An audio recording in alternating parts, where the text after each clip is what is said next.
Morning. Our motivational topic for today is about novel. What is novel? Edi yung katangian or characteristics ng isang tao na makikita nila na there is something na quality na meron ka, na kapag nakita ka ng mga tao, kakaiba ka, merong bago sa'yo, merong katangian na nakikita sa'yo na hindi nila nakikita sa iba. Meron kang instant quality.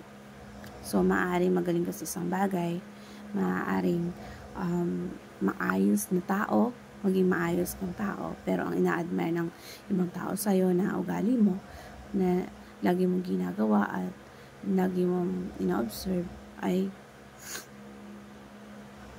yun yung nakikita sila sa'yo na unique na ugali mo. Yun yung ina-admire nila. Become novel.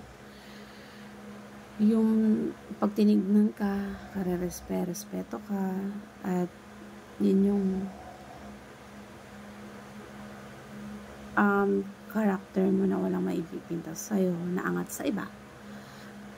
At tayo bilang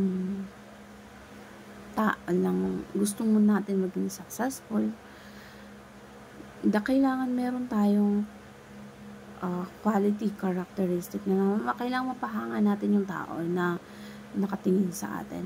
Maaaring ma-inspire natin sila. At isa sa mga dapat nating i-goal na meron tayong magkaroon tayo ng kagustuhan na pwedeng maka-attract sa ibang tao, or yun yung rason na magkakaroon ng dahilan ng mga tao na i-follow ka, na sundin ka, na maging doon sila mahuhook sa'yo. Yung magagandang qualities na meron ka, na kaya kanila sinusunod, na meron kang magandang influensya sa iba, at meron kang maayos na impact na pinapakita mo sa kanila, na may ma-realize nila na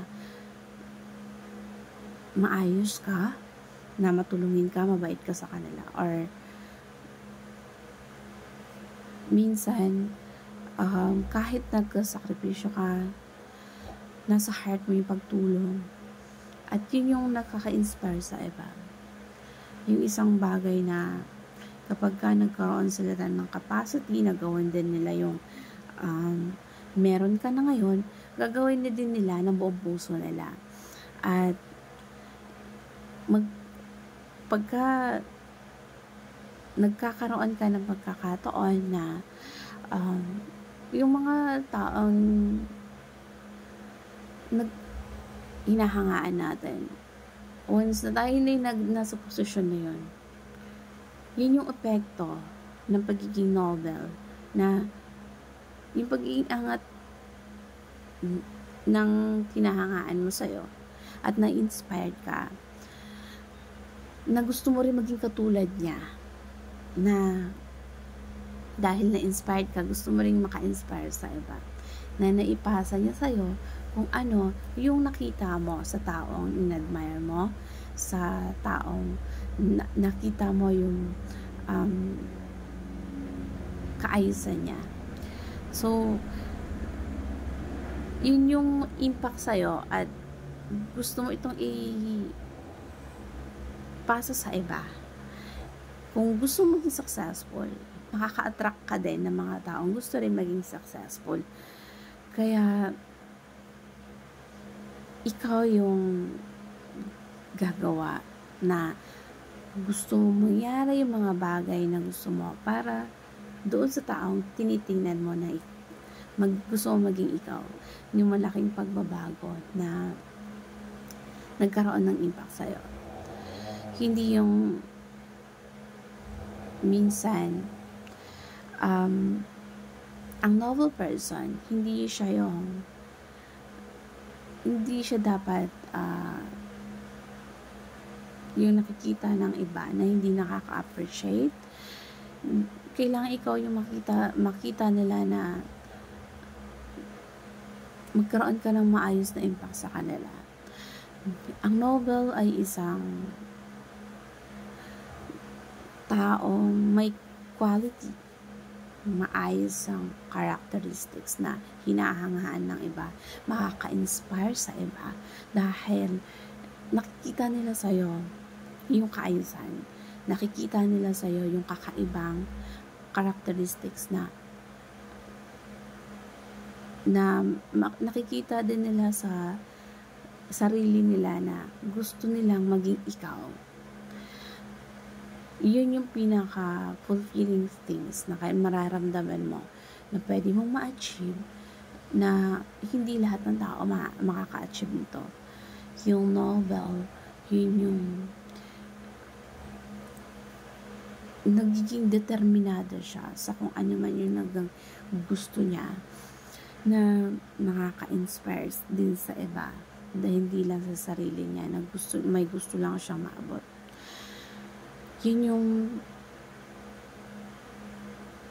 mag-create sa ibang tao din na gusto kong maging ganyan na tao. Gusto ko tinitingnan ka nila na as a normal person, pero ikaw yung magsisimula. Ikaw yung best example nila. Na alam naman nila alam nila may kakayahan ka. Alam nila na kaya ganun yung impact sa kanila. Kasi tinitingnan ka nila na parang sinusunod ka the way yung ginagawa mo, the way na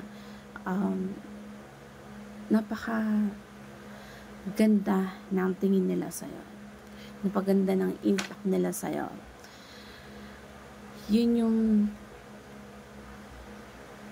maging inspirasyon ng bawat isa sa'yo na become noble as a noble person.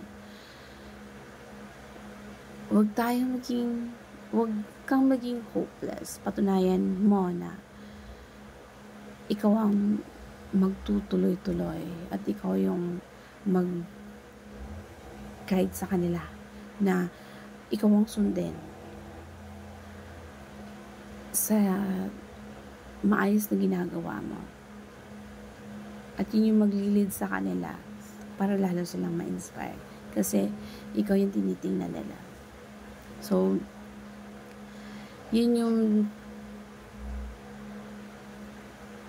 magiging thinking mo someday na merong time na maraming susunod sa'yo, maraming kang followers, ina-admire ka dahil yun yung mga bagay na yung mga qualities na meron ka at kailangan i-enjoy mo lang yung pagkakataon na yun. Yun na masaya ka sa ginagawa mo. Hindi dahil sa yun yung tinitingnan ng tao sa'yo. Kailangan hindi lang dahil tinitingnan ka ng tao kaya ginusto mo na rin. Kaya ka may qualities na ganyan. Dahil gusto ng Diyos, maka-impluwensya ka na maayos. Maka-impluwensya ka na sa ibang tao na ikaw yung susundin. Ikaw yung titingnan nila bilang leader na, or as a noble na angat sa iba, na alam nila na may guide ka ng Panginoon sa mga ginagawa mo at hindi lang sarili mo yung inuuna mo dahil nagsasakripisyo ka ng higit sa sakripisyo ng iba.